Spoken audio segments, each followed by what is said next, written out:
मोर ना शंकर पड़ियामी। कौन होइतला बाबा घटनाटा? घटनाटा चाउल आमलोड करले से समय बेले मुई टिके बुलवा पई आइले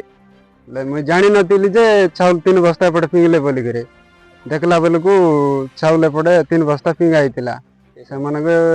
को कहले एडा काई कोन पई फिंगलो बोली कहलारु से मन मते पुछौतिले नाई एमती एमती गोटे भूल काम करछु तुमे गोटे बस्ता नियो हमको 3 बस्ता दियो 2 बस्ता दियो बोली कहतिले कहलारु नाई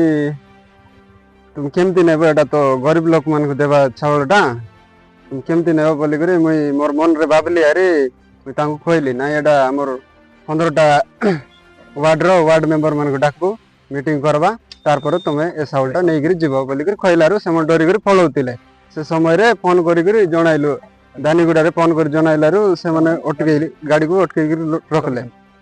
आ रखी चंती भी सेडी को लोक माने एटा जो घटना पड़ा करी से गाड़ी रे आस्तिले से खलासी लोक